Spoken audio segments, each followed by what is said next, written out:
Hey guys, this is God of Politics. Welcome back to a brand new video. We are now at 321 subscribers. Can we get to 500 subscribers by election day? Please like this video and subscribe to the channel so we can get there. But in today's video, I will be talking about quite an interesting topic, and it is a topic that has gotten more talk lately due to some recent polls that we've seen from some key battleground states.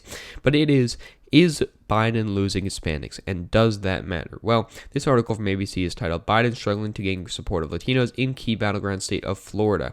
Now, this is talking about how, some people, some leaders of the Democratic Party from the Hispanic community are saying that it's a wake-up call for Democrats. They haven't put the same outreach that they needed, and they're taking the Latino vote for granted.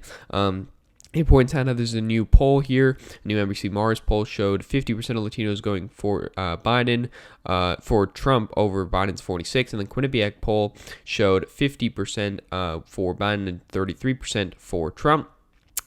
And it also shows how in the exit polls in 2016, Clinton won 62 to 35 amongst Latinos. And it points out how Trump doesn't necessarily need to win Latinos, but he just needs to dig into that base of Latino support for Biden amongst working class Latinos in order to gain some votes overall.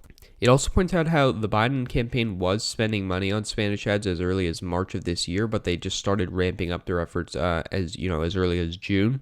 And it says since June, the Biden campaign spent $62.3 million in ads in Florida, with roughly $3.6 million going to Spanish language stations. In comparison, the Trump campaign has spent a total of $63.1 million on television ads in Florida. Of that, $3.3 million has gone to running ads on Spanish language stations like Univision and Telemundo. So, sure, they've both spent a couple million or a few million on Spanish language ads, but it doesn't really seem like that much. And if you're the Biden campaign, you'd think, Michael Bloomberg has just put $100 million into the state of Florida. You're going to want to put a decent chunk of that into, Spanish language outreach. Maybe, even as much as $10 million would be a good amount of money to spend on Spanish language ads, because you don't want to lose that key demographic. And it does say the outside Democratic super PACs have spent $500 million talking to white voters, and over the same time period, there's only been $5 million given to Latino super PACs. So it kind of looks like they're taking for granted from these numbers that we're seeing here, from these spending numbers in television ads. And television ads are very crucial. If you look back at 2004, for example, George Bush got around 45% of the Hispanic vote. And that was back when he, got a lot of outreach to the Hispanic community, running a lot of Spanish language ads. And that did help him in many key states. It helped him in Florida, where he won by around 5 percentage points. And it looks like Trump's trying to replicate something similar to that. And it looks like he is sort of gaining. But if we do look back at 2016, we see the exit polls here. We see amongst Latinos, Hillary did win 66 to 28 nationwide. If we go to the state of Florida, remember that number 66 to 28. If you go to the state of Florida, Hillary Clinton won them 62 to 35. So Donald Trump did get some more votes amongst Latinos in Florida, and that is due to the fact, that many Cubans are quite Republican and quite conservative voters. And, there's a clear distinction between Hispanic and Latino. Latino includes Brazil and all of South America, Central America, except for Spain. Spain is not included in Latino. Hispanic includes, Spain, all of South America, Central America, except for Brazil. So, they can both be used in this scenario. I'm going to be using Hispanic, but you could also use Latino to explain this. But looking at some of these interesting polls, I hate to cherry pick polls, but they, not every poll shows these so-called crosstabs, the votes for each candidate amongst each demographic. But this is the Fox News poll, which, keep in mind, did only show up Biden by plus 5 percentage points, 51 to 46. And if we look into these crosstabs here, we can see that Joe Biden is only winning Hispanics 57 to 41. Now, remember, if we go back to that national number, Biden is winning 57 to 41 according to that poll. According to the exit polls in 2016, Hillary Clinton won them 66 to 28. That is 38 percentage points. Biden is now only leading by 16 percentage points. That is a 22% difference. And sure, polls historically have underrepresented Latino and Hispanic voters. That is why in states like Nevada, for example, they've consistently underestimated Democrats. The polls actually showed Trump winning in the state of Nevada before the 2016 election. He actually ended up losing the state. You had a similar scenario in many elections prior to that. going back many, many years. You have a similar situation in Arizona. You have the polls in the Rust Belt that were way off, but Arizona, they were pretty much spot on.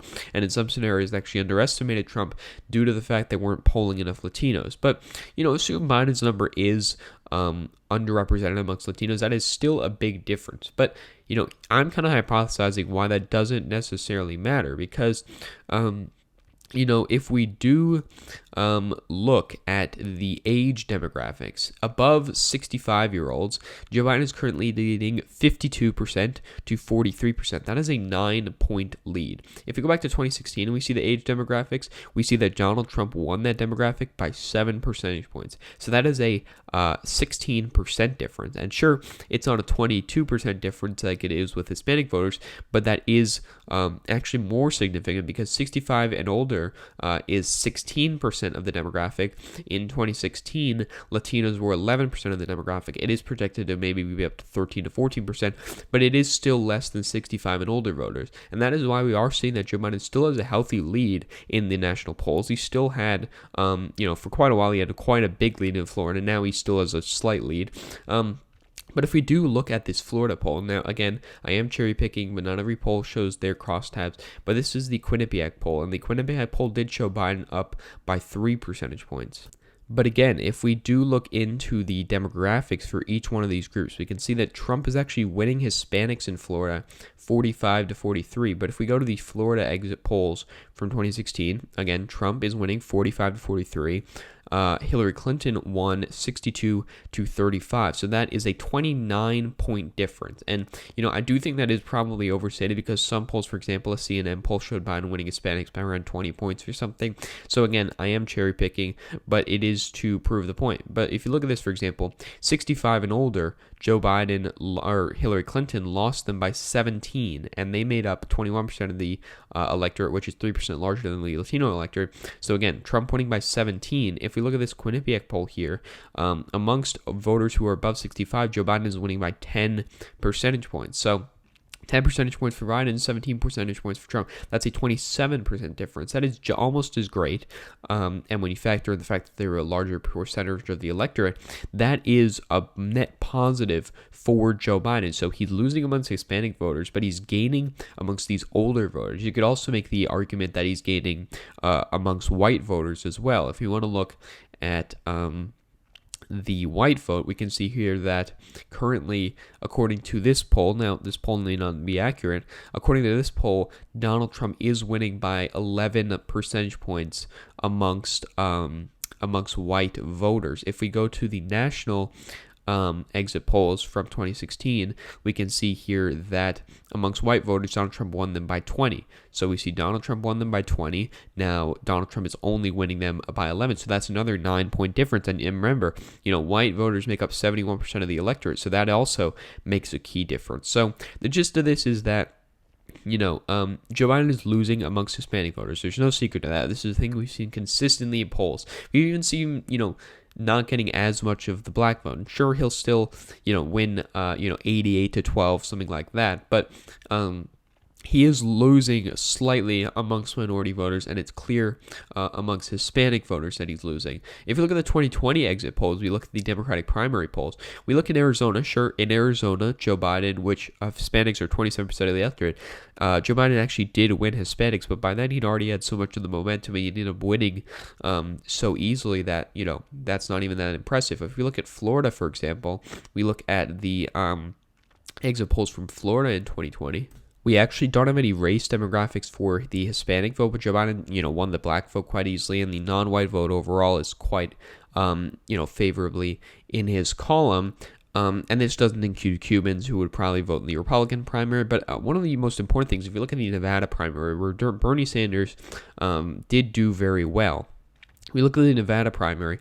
Bernie Sanders won 50%, a majority of the Hispanic vote. Biden came in second, but at 17%, which is 33% behind him. So he is struggling in the state of Nevada. And while he's been doing very well in the state of Nevada in terms of the polls, he's ahead by around 5-6 points right now. And historically, those polls have underestimated Joe Biden. Nevada is a state where Joe Biden should be worried. And, sure, it makes 17% of the electorate in the Democratic primary, but it's less in the overall electorate. And this is another one of the important things I wanted to know. If you look at Florida, Hispanics make up 18% of the electorate.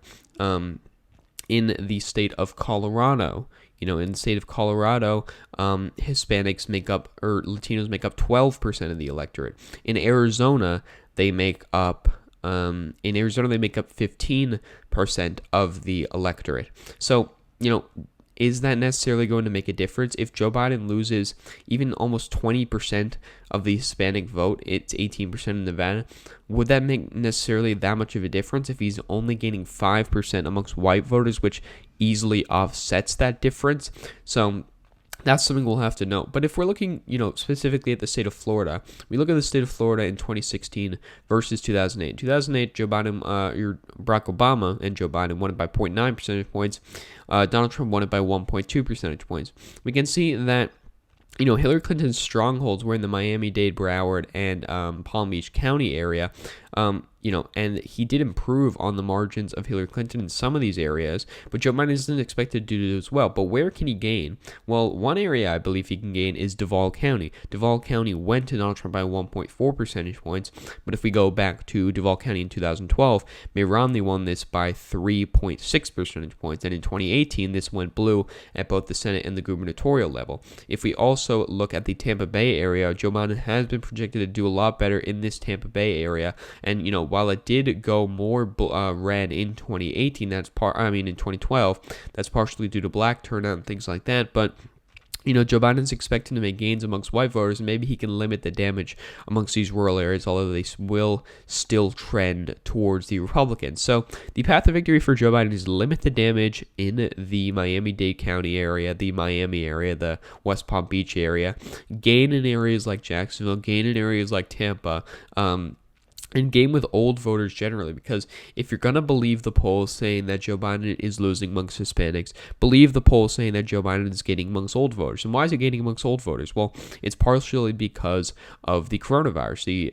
If we look at polls, looking at it from an objective standpoint, old voters do not favor reopening the economy ahead of public health.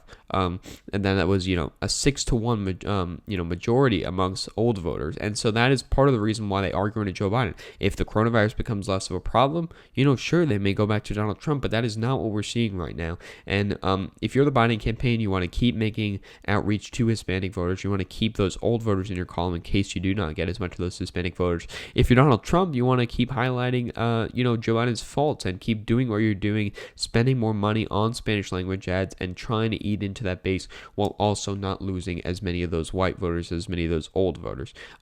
So overall, to answer the question, Biden is losing Hispanics, but will it matter? Maybe, but probably not. But that's my short answer.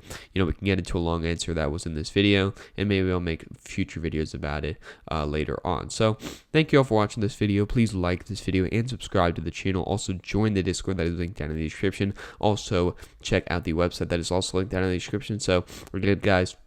Thank you all for watching this video, and I will see you guys later.